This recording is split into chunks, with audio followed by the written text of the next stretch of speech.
Good morning, everybody, and thank you for joining Mike Dixon and myself, David Goldstrom, for today's women's 4x5 kilometer relay in the Czech Republic. It's a much warmer day, actually hovering around 0, so a complete contrast to yesterday's conditions. Still flecks of snow around and hopefully a few more spectators. Here we are in the Czech Republic, in the heart of Europe, and as you can see, not much altitude here, but this very much a classic stop on the World Cup Tour. Well, alongside myself is Mike Dixon. Here's his thoughts on both the weather and indeed the course. The course, the weather, first of all, this for the first two legs in Classic, it's the grippy wax that we need, but here is the journey for the Classic. Going under the bridge and onto some of the biathlon tracks, and all the way up behind what is the shooting range to the high point and back down twice. And then for the freestyle, we're just going around that now. For the final two legs of the relay, you can see the slightly more undulating course for the freestyle skiers.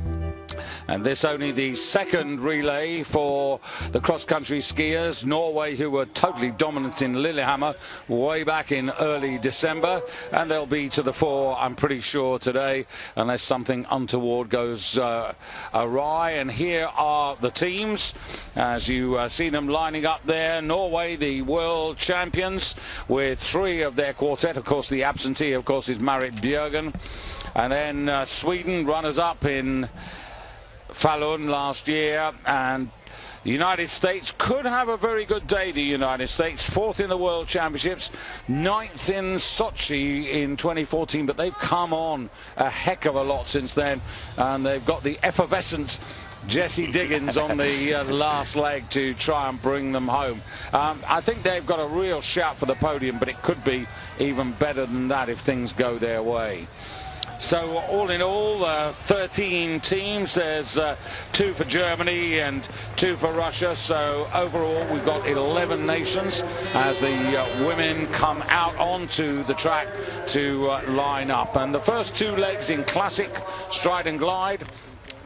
The last 2 in freestyle. A short break, and then we'll be back for the start after this. 60 seconds to go to the start of the second Women's World Cup relay of the Wiesmann World Cup season. Mike Dixon alongside myself, David Goldstrom, on a much warmer morning. And that may have tested the servicemen. Mike will talk to you a little bit about that. The first leg's about to get underway. 5 kilometers, 2.5 kilometer loops for each of the women, and for Norway it's going to be Østberg to set the pace, the defending world champions Norway, who were absolutely dominant in Lillehammer. So here we go under overcast skies, and Norway, Sweden, silver medalists in Falun last year, Finland the bronze medalists.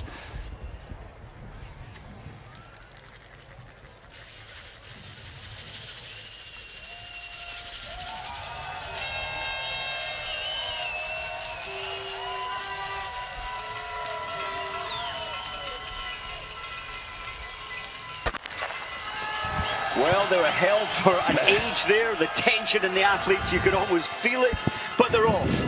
And David, I think when you look back December, where the last relay where Norway took it by 1 minute 59, one of the biggest ever winning margins, I don't think it's going to be such an easy ride for the Norwegian team today.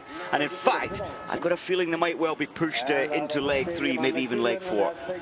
Well, let's hope so, because we're looking for a competitive relay. So they go out on this classic leg, and Mike, the course here, and also being around 0, a little more tricky on the waxing. Very much so. In these warm temperatures, the crystals, the snow crystals, become very rounded, and that's what the warmth does. So it makes it difficult to get a wax which grips those rounded crystals.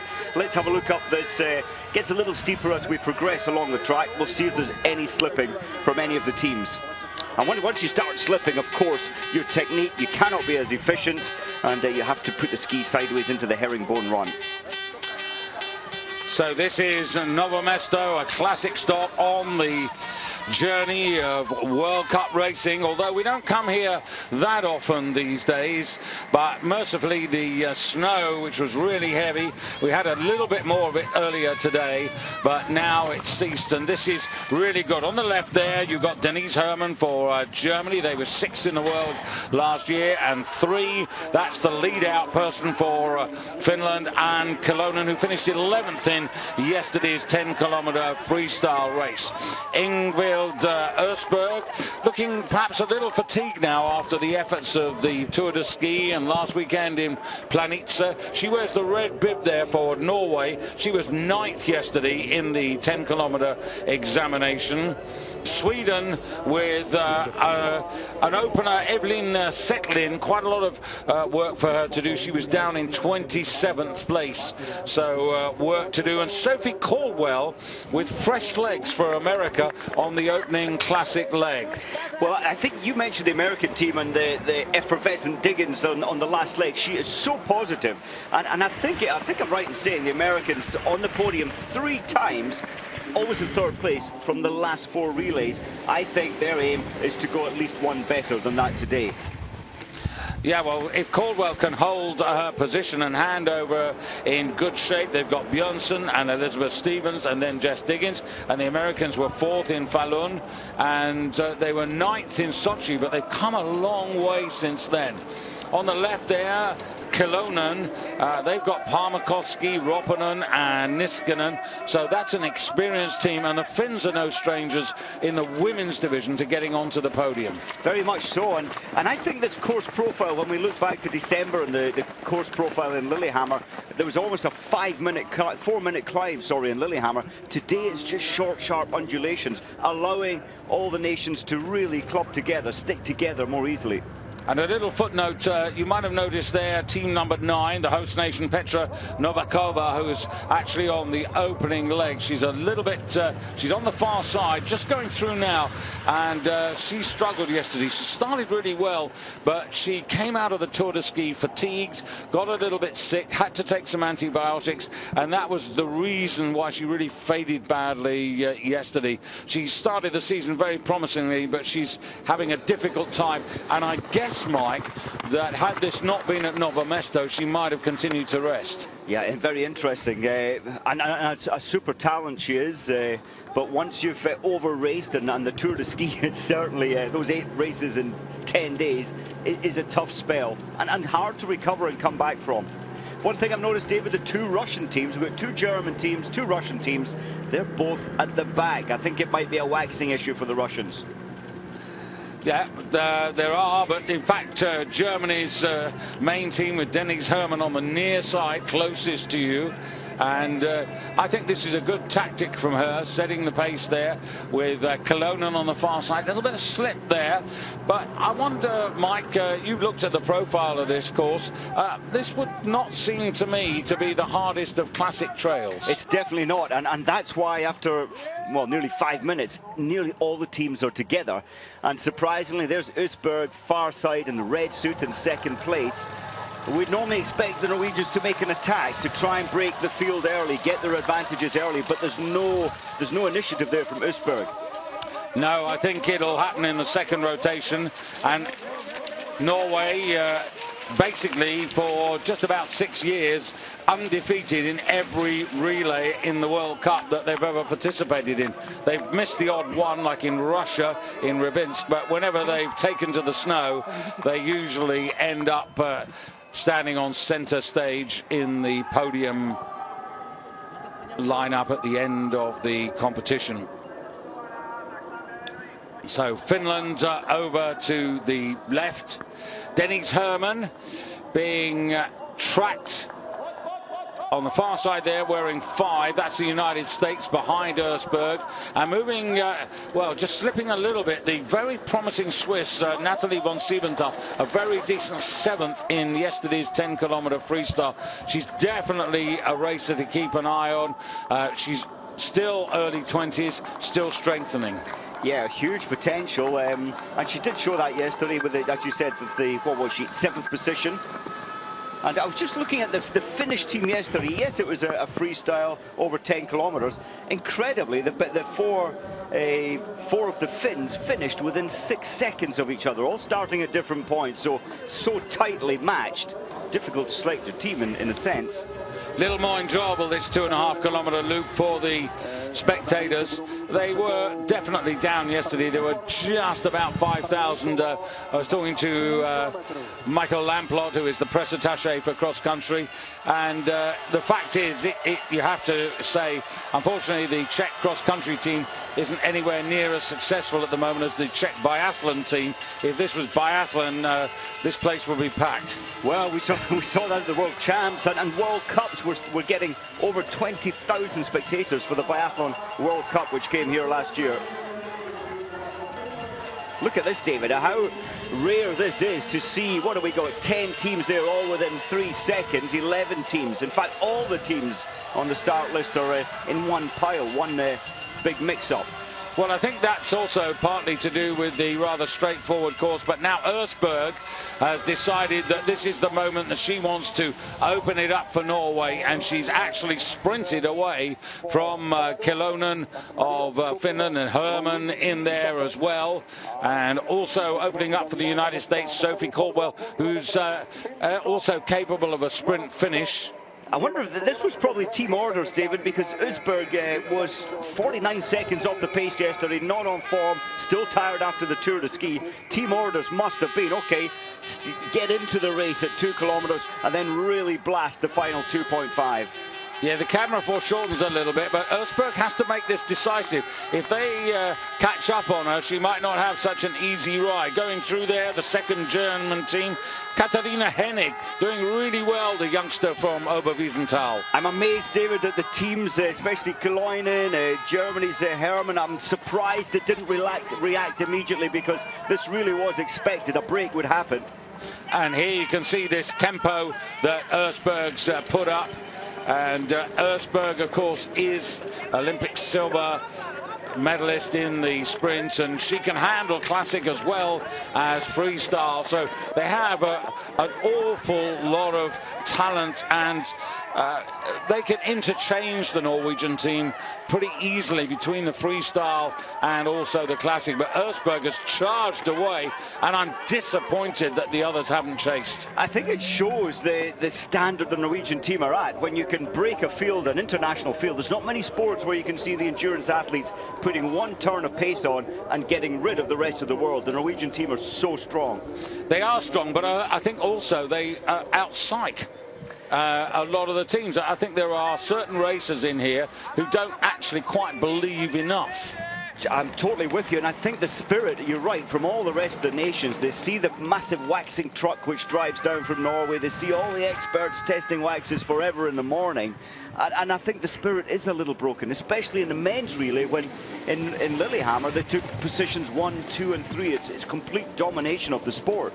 Yeah, Finland second, Germany third, the United States in fourth place, and Østberg really on the charge. She's a young woman who really understands her responsibility, and the Pathfinder, she's going to hand over to Heidi Weng. Johaug is going to ski freestyle. Now, they could have changed that. They could have put Teresa on the classic quite easily, and Jakobsen to bring the Norwegian team home. And there you can see the both German teams up there. This is encouraging from their point of view. And Team 2, they're settling from Sweden, just a little detached from that pack. And the problem here for this little group is they're beginning to lose sight of Østberg, and that's actually another discouragement. Quite unbelievable. This section here is the easy section. Then we've got the long climb before the spin left and back down into the stadium. America have moved into third place. Sophie Caldwell, who's tracking Denise Herman at the moment. And this 5 kilometre distance, actually, although it's continuous, in terms of pure distance, is not much different to what they ski in total when they undertake a sprint. Yeah, very true, and it looks like Østberg is sprinting. Now, this is an incredible turn of pace. You can't even see the chasing athletes behind her. So Østberg killing them off.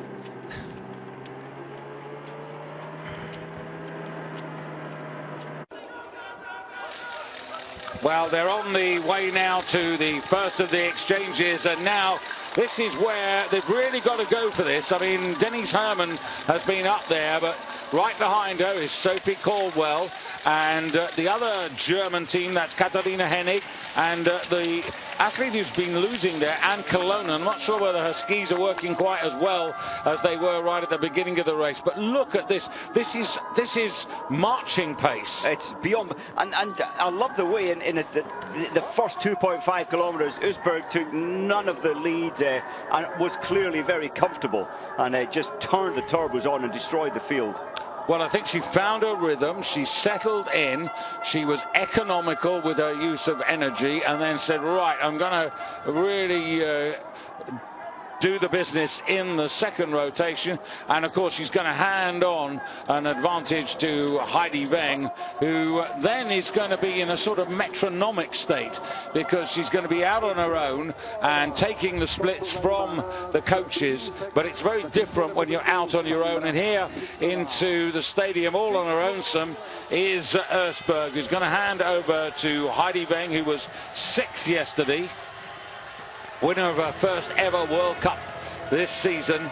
And look at the strength of the double poling. Look at the power that's going in, Mike. Oh, look at coming up onto her toes, getting all the body drop and a real dynamic drive through the arms. Just brilliant pace, and her sprinting speed now is really showing here in the final few hundred meters. So plenty of space. She goes into the changeover box there, and Heidi Weng starts double poling. Usberg's done an excellent job there, and Heidi Weng, as if she was really being chased for her life, going out there and actually doing exactly the right thing. Usberg's given her a huge advantage. She didn't want to give that away. Oh, great! I mean, great tactics from the Norwegians, but you need the capacity, the engine, the drive to keep this lead, and it's 27.5 seconds. So Denise Herrmann has handed over to Julia Belger for Germany's #1 team, and for Finland, Anne Colonen to Krista Parmakoski, who you might know as Latin Maki. Sweden now Charlotte Kalla, and America, it's Sadie Björnsson wearing bib #5. So this is a crucial part of the race here. There's Ingvild looking really happy. Delighted because also the servicemen have done a great job for her. She had a great set of skis. She did. I noticed behind her Sophie Caldwell, who I thought might have been able to match her, was definitely slipping quite a bit, especially on this steepest climb and the final climb up towards the handover zone. So here you have this high tempo. This was a characteristic yesterday in the 10-kilometer race here. Not the hardest of courses, but you needed to have a steady high tempo. And Heidi Weng out there, head down, and into second place there, Sadie Björnsson for the United States, leading on. And they've got to work hard. They could easily accept, Mike, that they're all racing for second and third places, but I hope at this early stage that isn't the case. And you can see 12 on the outside there. That's Victoria Karl. She's in Germany #2's team.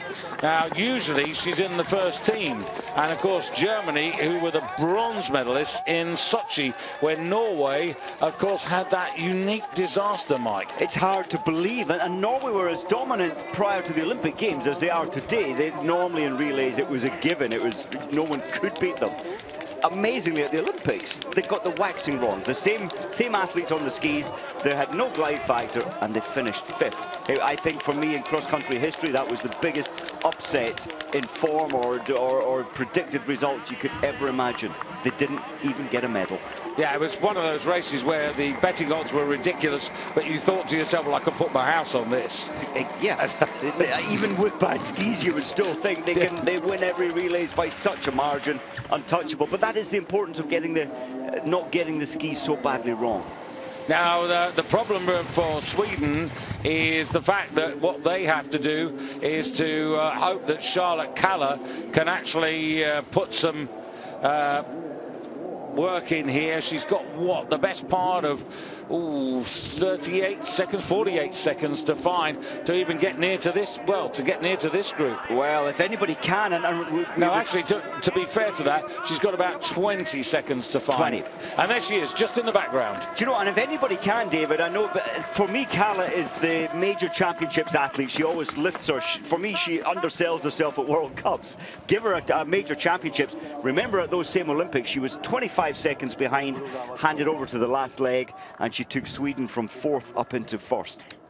So Krista Parmakovsky, a silver medal at Sochi for the Finnish team, taking over the responsibility. Bronze in Falun, and leading from the United States of America, Sadie Bjornsson going with Parmakovsky.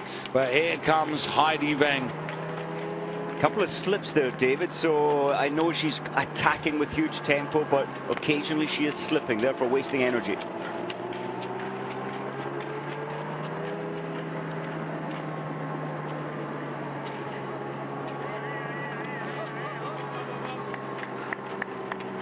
Well, here's the interesting question, Mike, for her. You see, unlike Ingvild on the Ingvild Ersberg on the first leg, who used the first 2.5 kilometers to find her rhythm and conserve her energy, Heidi Weng had a different task, because she had to keep the advantage that Ingvild had built up. So she had to go straight out and no chance to actually settle her rhythm. So I'm expecting now that she'll settle a little. Do you know what? And when she set off, I think we alluded to the fact it was like a sprint, which is normally a kilometre. And all these chasing teams will have been briefed that Heidi Weng yesterday was in second place for a large part of the race, but really died off towards the end, losing 31 seconds. And I think they'll be told, well, she really is tired from the Tour de Ski. There is a chance that she will tie up in this race as well. Parmakovsky keeping the pace up here, and right behind her the taller Sadie Bjornsson with the pink headband. Out to your right there, that's Victoria Karl, and head down, not looking very comfortable there for Germany 1, Julia Belger, who's under a little bit of pressure. She wears bib number 4. Here's Charlotte Kalla, and she's being chased by Italy's number 2. This is Virginia de Martin Toprianin. And the Italians, who were disappointingly 9th, way down. They're rebuilding their women's squad, to be fair. They certainly are. And Czech Republic today, they would have loved to be in the fight here for a top 5, top 4, but off the pace by quite a margin at the moment. And 10, this is Canada, Emily Nishikawa from Whitehorse Cross Country Ski Club.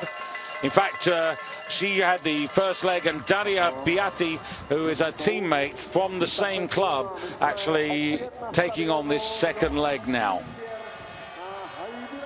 Well, David, this is the only easy part to the whole race, and you can see it there. It's about 300 meters within the stadium. You don't recover because it's all about arm power. It's the faster method on these flat sections.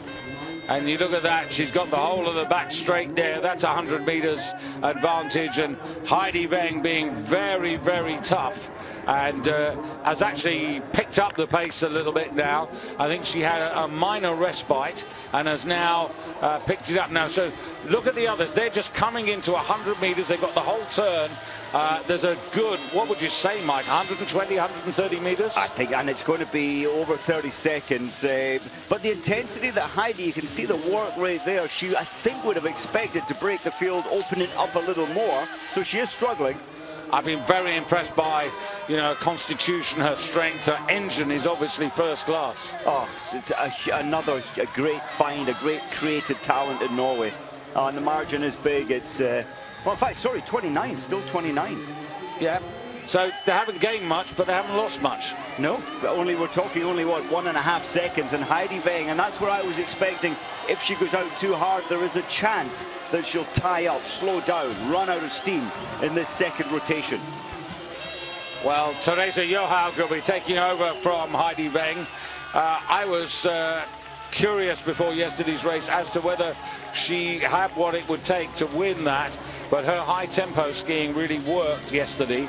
And the reason for that was because it was really her first race since the Tour de Ski, and you never quite know, coming out of such a long marathon competition, how you feel. But obviously, she feels good, but I just wonder whether one or two on the first of the freestyle legs might get at Teresa a little bit. It's interesting, and that's why I think the strategy here for the Norwegians is create a big gap early on, break the spirit of the rest, and you would assume it's an easy ride now for the Norwegian team, barring falls, and it's not a technically difficult track.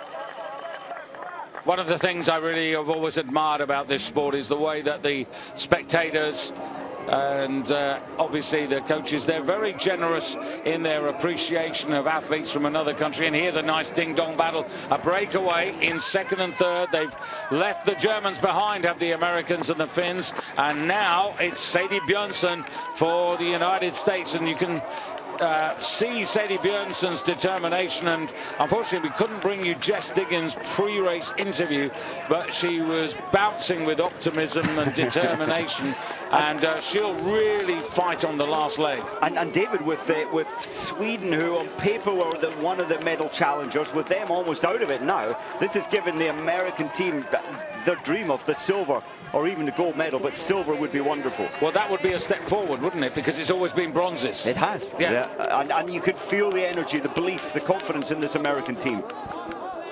Kalla, well, she's lost another couple of seconds.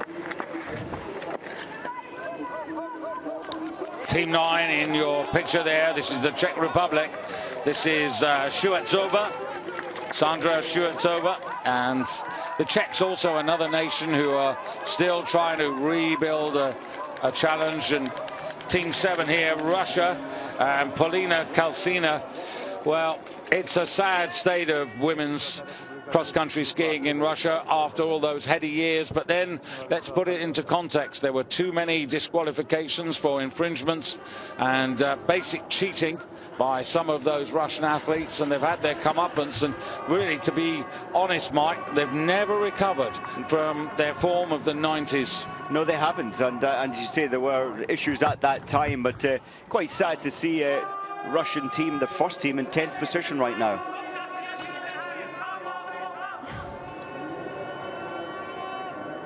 And Charlotte Kalla was just going past the two Germans, which would move Sweden into 4th place. But these two working together, Parmakovsky. Now, Charlotte Kalla's got amongst the two Germans here.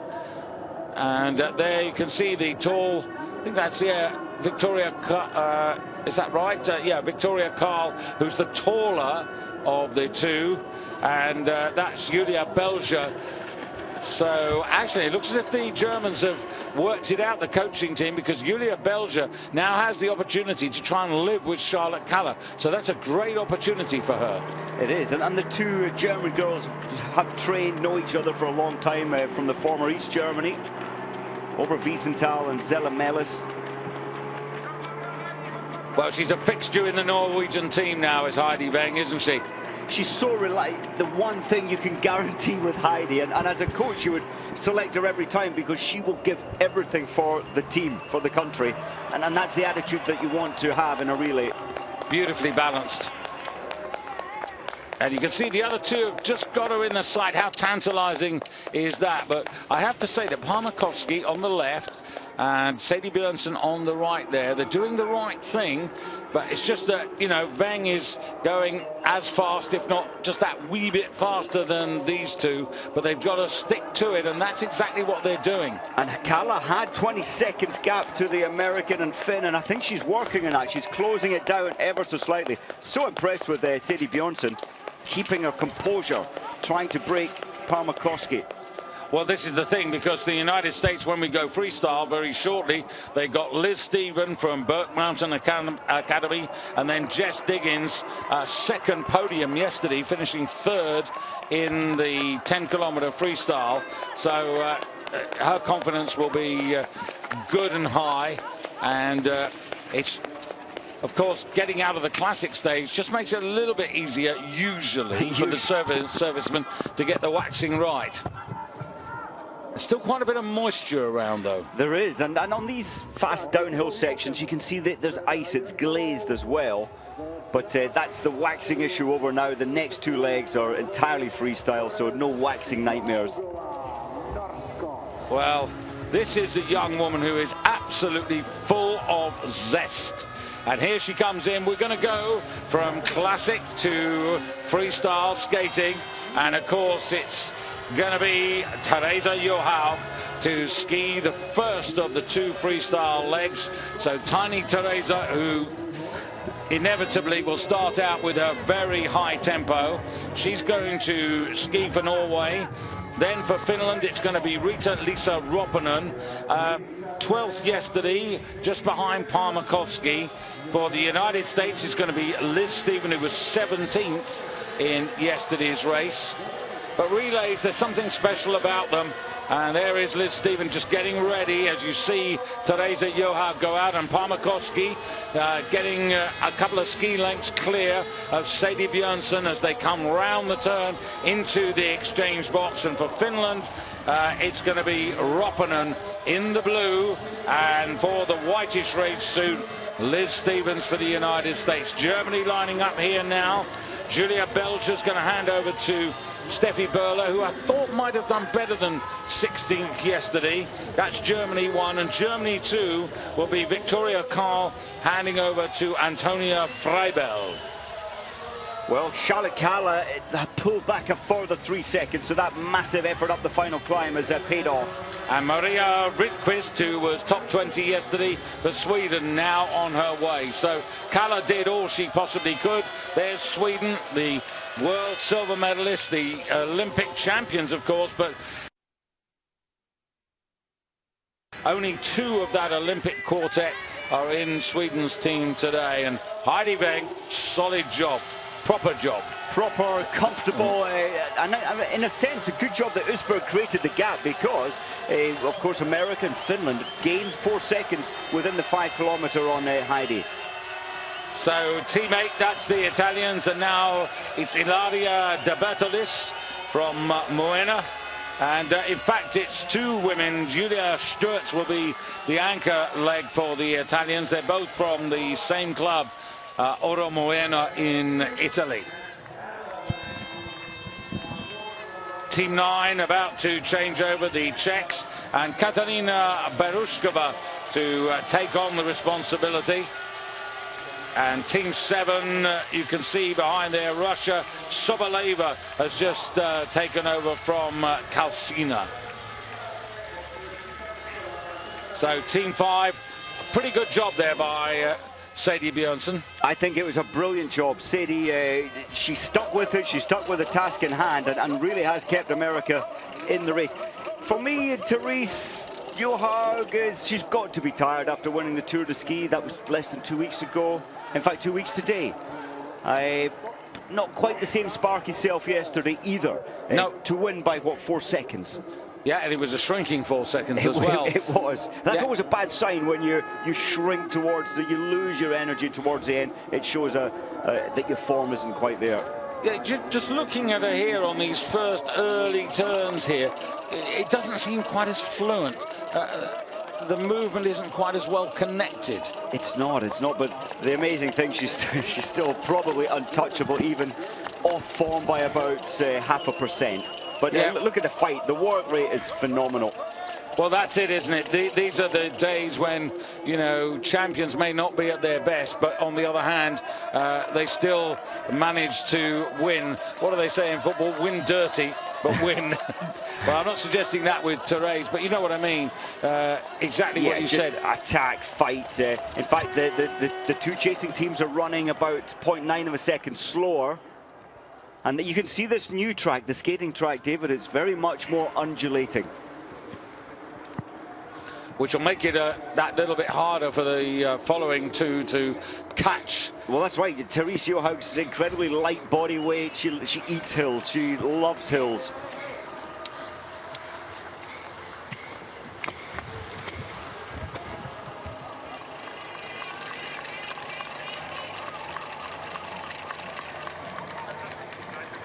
And to think Mike, that, you know, back in 2007 when she was a bronze medalist in the Sapporo World Championships, and she really first came to note, and everybody in the world of cross country was saying, no, look, this tempo is ridiculous. You know, that's when she got her nickname, didn't she, the Duracell Rabbit, because of the high tempo. And you know, they said, no, we've got to change this. You can't ski like this, and she would have none of it. Well, you're right. The coaches thought, no, this is inefficient. You can't keep that crazy tempo all the time. It is her. She's never changed it, and it's made her the great cross-country skier that she is. Well, in that regard, her style, her tempo, she's unique. Nobody else does that. No, and I suppose it's like lightweight boxers. Their tempo is much more increased than the big heavyweights. So when you've got small limbs and move, it's easier to move them fast. Well, what about, look at the core strength though, and that upper body strength. That was a large part of her aim this summer, wasn't it? To go in the gym and just create that absolute strength, which Martin Jonsrud did a number of years earlier. Yeah, and Marit Bjørgen, upper body strength. I mean, does anybody have that strength? I don't think so. She can push some weights. So already 2.5 kilometers completed it, and it feels like I just blinked. It's incredible. Absolutely. I love the fight here, though, chasing. They're certainly not giving in. In fact, you know, these two teams are almost believing that they can haul Norway back. Interesting, you know, because on the anchor leg for Finland is going to be Kerttu Niskanen. On the anchor leg for America is going to be Jess Diggins. And there were 5 places between them yesterday. And I sort of think if it came to a sprint, it might be Niskanen rather than Diggins. But Diggins is so tough. And what I would imagine is that Diggins would try to break Niskanen well before the finish in the stadium. But here's Teresa. Look at this, absolutely gulping in the oxygen. She is. And look at this, for the first time ever, she's going a little bit more efficient, gliding out. She could do that on the flat, and you need to use the terrain efficiently. And Liz Stevens knows what an opportunity the Americans have. At the moment, the way they're going here, yes, they're going to make the podium yet again. But what they want to do, if they can't get the gold, they at least want to try for that silver, which would be a personal best for the quartet. Oh, do you know, I feel that they are going to get the silver today, because looking at the head-to-head, you mentioned Niskanen and Diggins. I think Jess Diggins will take 20 seconds out of Niskanen. Good ski here by Maria Rydqvist of Sweden, keeping ahead of Germany's #1 team, and that's Steffi Böhler. And so quite an interesting little battle because Rydqvist yesterday was 18th, Böhler was 16th. So there's really not too much between them. Sweden still, they haven't bridged that gap, broken under 50 seconds often. Charlotte got it down to 48 at one point, but dropped it back 50. Steepest climb of the course, but it's a very short climb. So Ropperden on this freestyle leg, fighting with Elizabeth Steven at the moment, but this is the woman they've got to try and catch. And she's out on her last 2.5 kilometers, couple of kilometers to go. What a fighter, what an absolute attack. This is definitely a more fatigued Johaug than we've seen at any point in the season. And of course, the Norwegians, they have this philosophy, particularly in the women's team. And look at this is an attack here. This is Liz Steven going away here from Roppanen and putting some pace in here and deciding to use this incline to really get away. And that's a real intelligent piece of racing. Well, and Liz Steven is a high-class, absolutely high-class climber on the roller ski race in Norway in July, which is up a massive fjord. She was taking the victories there, and that was all climb. And is Rydqvist trying to do a similar thing here to Steffi Böhler. Steffi Böhler sticking with it. Rydqvist is trying and trying, but it's up to the athlete behind to try and hold on, because then when the terrain gets easier, it's a more easy journey tucked in behind the faster athlete. And this is the less experienced Antonia Frebel for Germany #2. And you can see there, she's sort of stepping up the hill. She is staggering. I mean, it's destroying how steep this hill is. And you need to be technically pretty much perfect, like this lady. And this is the thing I was going to say a moment ago about the Norwegian team. They've got this psychology, which happens in a lot of other sports.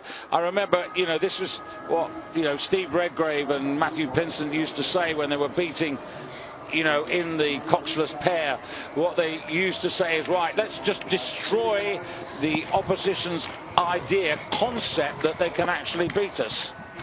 Yeah, put that out of touch, so you're untouchable, and that's what the Norwegians are doing. But I love the fact that America and Liz Stevens is believing that she can close the gap on Norway. Yeah, and what she's got in her mind here is to give Jess Diggins the best possible advantage so that Niskanen just can't get to her.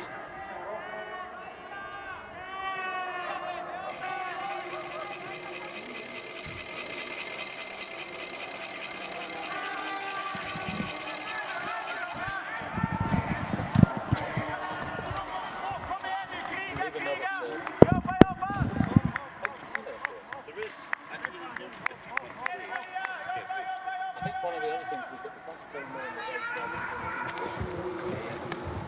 So I think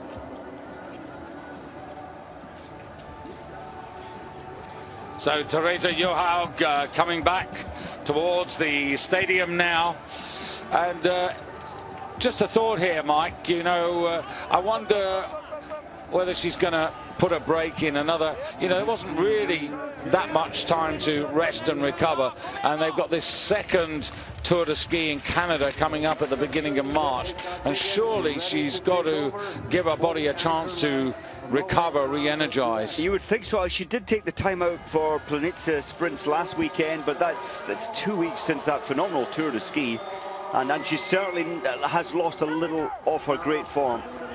And here you can see the battle going on between Liz Steven and Roppanen. Roppanen, of course, is not the athlete that she was, and eventually age does come to tell, and Liz Steven has got the years on her.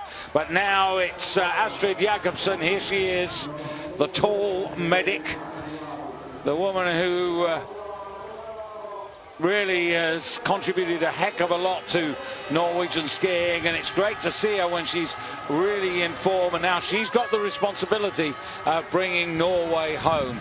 And as you said, Mike, they were the dominant force in Lillehammer, beating Finland by 1:59. Well, it doesn't look as if the margin's going to be quite as big this time. It's not. I certainly feel with Jakobsen, though, yesterday she was an early bib number and finished only 4 seconds behind Johaug. Today she'll be the fastest. I'll tell you what, Liz Stevens has done a terrific job. She is a spent force. She's just out on her feet. And there goes Jess Diggins away there, sprightly. And you see a much better handover there than the Finns, because Roppanen was on her last legs, and it was a very slow changeover there to Niskanen, and that cost the Finns another second or two. It does. You need momentum. You have to try and pick up the athlete at the back end of the changeover zone. Is only, what, 20 meters. Sweden, it's going to be Marika Sundin on the left of your picture there, and for Germany, Nicole Fessel from Oberstdorf Ski Club, who's on the right of your screen now. And I would give this to Nicole Fessel, who probably will squeeze ahead of Sweden. But now here comes Astrid Jakobsen. You can just feel that the technique is so composed. She's not going crazy yet. And you just feel she's got a whole lot to give in this 5 kilometers. She doesn't need to. 30 seconds is a long way, but she'll make sure that the spirit of those chasing is broken by keeping those 30 seconds alive, keeping that cushion. I think she's a different athlete, Mike. I think she is an athlete like Ersberg on the opening leg, needs to find a rhythm. This is why Diggins is going on the attack there. 30 seconds between the two of them. And now you can see there Niskanen 8 seconds off the pace in third place. Diggins doing the right job, I think, allowing no positive feedback to Niskanen. She's broken her by 3 seconds already. That's negative feedback, and Diggins doing the right job. Yeah, looking that little bit more dynamic, and Nicole Fessel here ahead of Marika Sundin. Marika Sundin from the Mora Ski Club, famous ski club in Sweden, Mora. Oh, very much so. At the end of the big 92-kilometer. Vasaloppet. Yeah. I'd love to do that one day. I haven't done that one. Many Brits have, many internationals have. Most of the spectators, I have to say, are in the stadium complex, and Jakobsen, look at the difference between her and Teresa Johaug. Physically, obviously, much different. Very much so. And or physique, yeah. And then the relaxed flow which Jakobsen has here, just dancing her way up the hill, not going into massive tempo yet. Her career's been a real roller coaster, hasn't it? It has. And Anna Duve, we mentioned the results in Sochi. She had a terrible family tragedy, and I think that played a part in the women's relay team. They all felt so sorry for her. Jess Diggins still strongly ahead of Niskanen. Niskanen trying to raise her game here, and she is traditionally a strong finisher. On her first loop, then Astrid Jakobsen is taken out 3 seconds out of the Norwegian. So Nicole Fessel, not by a lot, and all credit actually to Marika Sundin. Marika was outside the top 30 yesterday. Nicole Fessel was just outside the top 20, and that's the differential between the two of them. So there you have the differentials in the overall race, and this is not easy. Some people might think this is easy, Mike, but it's not easy when you're just out on your own. You've got no company. You've got to concentrate. You've got to focus. And often at the front, there's so much more to lose. She's got a 30-second cushion. If you make a mistake, any errors, you're not just letting yourself down, you're letting the whole team down. So there is always pressure when there's a big margin given over to you. But everything about Jakobsen is composed. And she was enforced out of the Tour de Ski on day 2 with a collapse. She was so fatigued. And I think now she's fully recovered and stronger than before. Yeah, she could have a very good finish to the season. Certainly, I certainly feel that way too. I mean, when you look at the women's World Cup position, you've got Teresa Johaug with more than 200 points clear of Ørsberg. Norway 1, Norway 2, Heidi Weng in 3rd place. Then Charlotte Kalla, 1,484 points for Teresa Johaug, 675 for Sweden's Charlotte Kalla, who is the first non-Norwegian in the rankings. But if you also look at, after yesterday's race in the Nations Cup, Norway in the women's division, 6,185 points. Sweden in 2nd place, 3,192. I mean, I've never, or I can't remember a season where the Norwegians, even without Marit Bjørgen in the women's division, have been this dominant. It's incredible. It's young and talented athletes being brought in early to learn from the big status athletes. They've got it right. They've got it so right. And Jakobsen, you just feel she's not on a training session, but she hasn't had to dig deep into her special place yet, although she'll be aware that Jess Diggins is on fire. Yeah, Diggins with, she had a 30-second deficit. Niskanen still got her in her sights here. So Diggins cannot afford to relax, but I think, you know, she's inspired in a different way, but inspired nonetheless. The Norwegian club kids, and there are, literally thousands of them, are inspired by the likes of Johaug and Weng and Jakobsen, and indeed Ørsberg. Very much so. I thought Diggins would take 20 seconds out of Niskanen. She's taken, what's that, some 16 already. Tell me sorry, 14. Tell me where next season Marit Bjørgen fits back into this relay team. Now that's, do you know, I think she'll come. She will come back. Baby at Christmas time. I think she'll be racing soon. I really do. I think February we'll see her on a start list somewhere. But where does she fit in? she'll feel a bit, I don't know, she'll feel a bit of pressure, I think. If it ain't broken, don't fix it. What's happening here surely is not off track. No.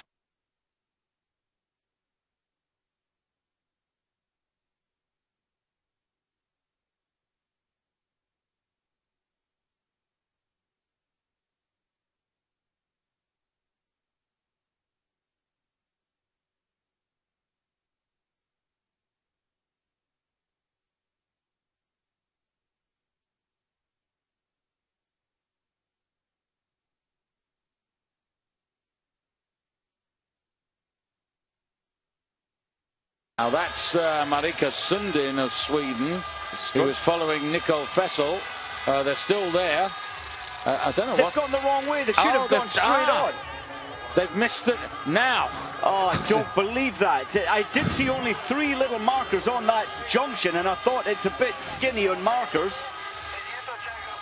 I don't believe it. You need to know where you're going. Well, I mean, that has just made the first 3 podium places pretty secure, yeah. Well. And here they are coming into the stadium. You can tell me what it was and what it is now in a moment as we see Jakobsen regally making her way towards the finish. I'll tell you what, David, that has cost Sweden and Germany exactly 29 seconds. Good job that wasn't for a podium, or they would have been gutted. As it is, it's World Cup points. Yeah, it's Nation Cup points. Nation Cup points. Yeah, indeed. So Jakobsen out on her own some here. And Jess Diggins still got just that little bit more dynamic for me. And, you know, it means this much more for Diggins and the Americans than it does for the Finns. The Finns have, you know, the Finns have been in second place. They have. Look at the way Jess Diggins, mouth wide open, gasping for air. She is taking herself. She wants, for the first time ever, a silver medal in a relay for America. And Niskanen, I can just see a little shoulder side to side here. She's been under pressure from the moment she took over. She has, and I think this Finnish team, they're going to be under pressure next year when the World Championships go to Lahti. That'll be a fantastic event, but they need to lift their game a little. And here's Jakobsen accelerating, looking strong up these undulating inclines.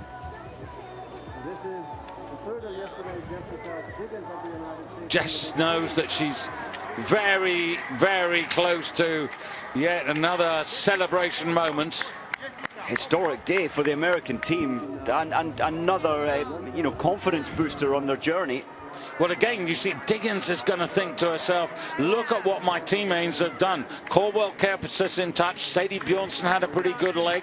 Liz Steven broke away and gave me an advantage. How dare I lose what I have? Yeah, and Caldwell growing in status. You know, the win that she had on the Tour de Ski, all along the way, they're getting positives.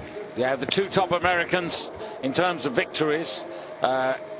Bookcasing the effort of the American team, but now within sight virtually of the stadium here, Jakobsen.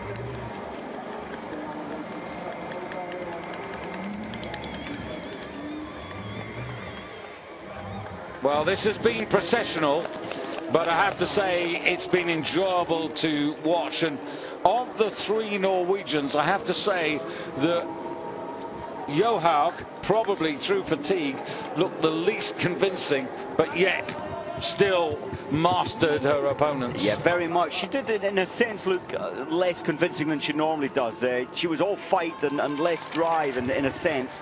We saw the junction just a couple of minutes ago where the German team and Swedish team went wrong. It's just under the tunnel here, right out for 100 meters. They went right. They should have gone straight on. We'll just have a look at the markers, David, as we come onto the core. Oh, we missed it. There's just 3 little tree markers, and that's all. But every athlete at this level should know where you're going. I mean, Jakobsen, you know, one way or another has been a force to be reckoned with in in the Norwegian team for the best part of a decade, and now brings them home. So yet another masterful day for Ingvild Flugstad Østberg, Heidi Weng, Therese Johaug, Astrid Jacobsen brings it home. Bit of prize money, more Nations Cup points. Thank you very much. Lunch will be good. And you know, were it not for Østberg's very clever first lap, where she took it so easy to allow herself to sprint away from the field on the second rotation, otherwise they've been running level with the chasing teams. And Jess Diggins, another special moment here. Sophie Caldwell, the World Cup winner in the sprint during the Tour de Ski from Stratton Mountain, handed over to Sadie Björnsson. Liz Stephen sprinted away from Lisa Ropponen, toughed it out to give. Jess Diggins and USA get a silver second place finish for the first time in their careers. It's another PB for America. And Ann Kolonen to Krista Palmakovsky, to Rita-Lisa Ropponen, and Niskanen couldn't do anything about Jessica Diggins whatsoever, and that's largely due not only to Diggins but also to Liz Stephen on that third leg. But nonetheless, Norway, as expected, United States step it up, and Finland once again on the podium. Impressive, absolutely impressive. And Sweden out of it, Germany out of it. Their mistakes didn't help. No, but Fessel's got the better of the Swede, Marika Sundin, and she's going to bring Germany home to fourth place. So it's fair to say that not all the teams here, Sweden can put out a stronger team than the team that they put out today. I mean, they haven't got Ida Ingmarsdotter.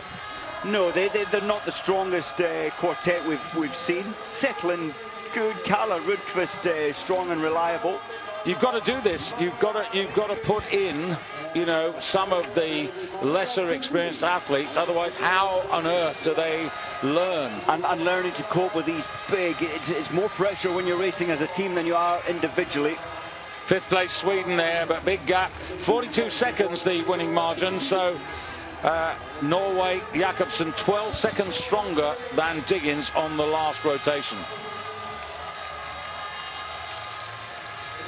Italy, bit of a recovery ahead of Germany too.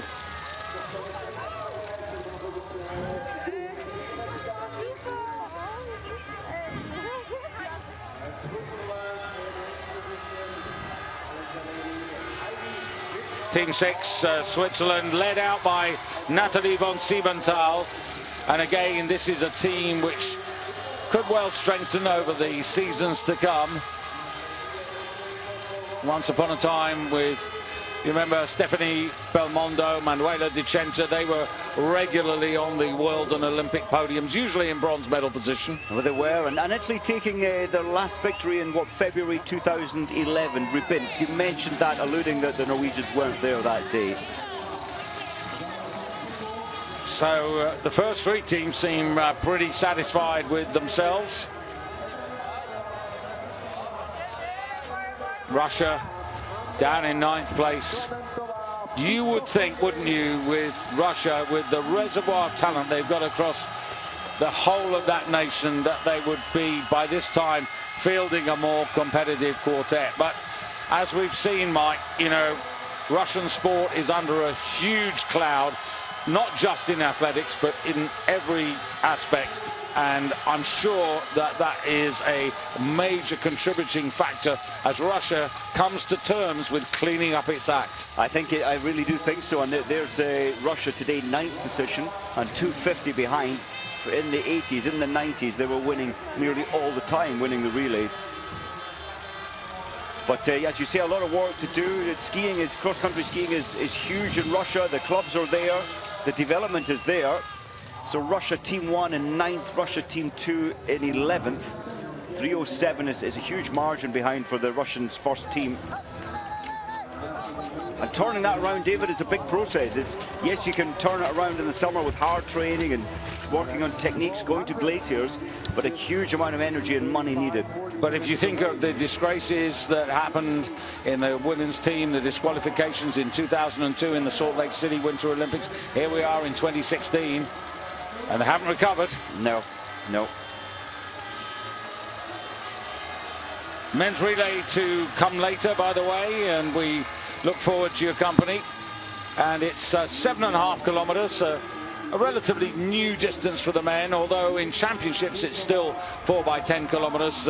Again, we'll be looking to the likes of Norway to be very much to the fore there. But I think it could be a much tougher battle because there are some really good teams in this, not least Russia in the men's division. France are in there, Italy with a chance, Pellegrino on the anchor leg for the Italians. I think that could be really exciting. But this, Mike, has been very enjoyable. It has, and I think we said at the start that the terrain, David, is going to allow teams to remain much closer to the Norwegian team. They won by nearly 1 minute 59 in Lillehammer, and today the second team, thankfully, is 35 seconds behind. Third team, 49 seconds behind. So it was a chase. It was alive all the way. Confirmation of the women's result. Very professional performance, as you would expect from Norway. Delight for the United States. Something they've never done before, which is to finish second. And that sends a message to the likes of Finland and Germany and Sweden that this was not a flash in the pan. So that's just about it from the women's relay. Midday, the men get underway in their cross-country relay, and we look forward to your company for that competition. There are no less than 13 teams involved from, just having a look there, there are actually 15 nations involved, and that should be a competition to look forward to. 19 teams.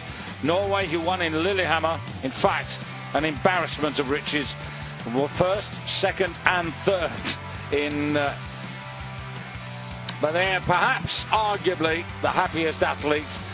Third yesterday individually, second with her team, Jess Diggins today.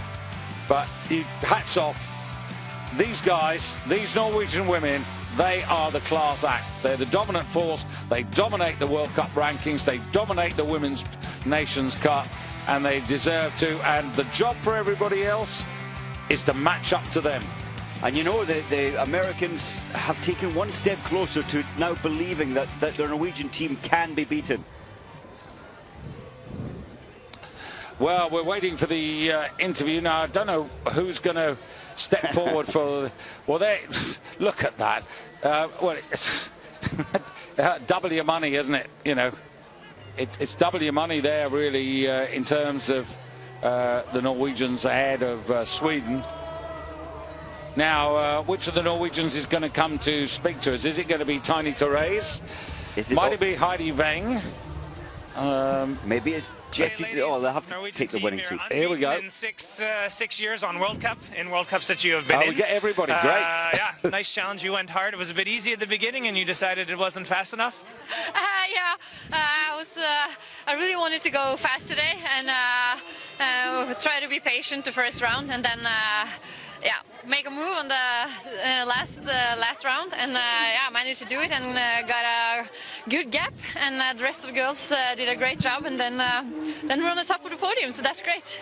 And Heidi, you got to go last in Lillehammer when we had the relay earlier. This time you get to go on second leg. Do you have a favorite? I like the first one best, but it was much fun to go the last lap in Lillehammer.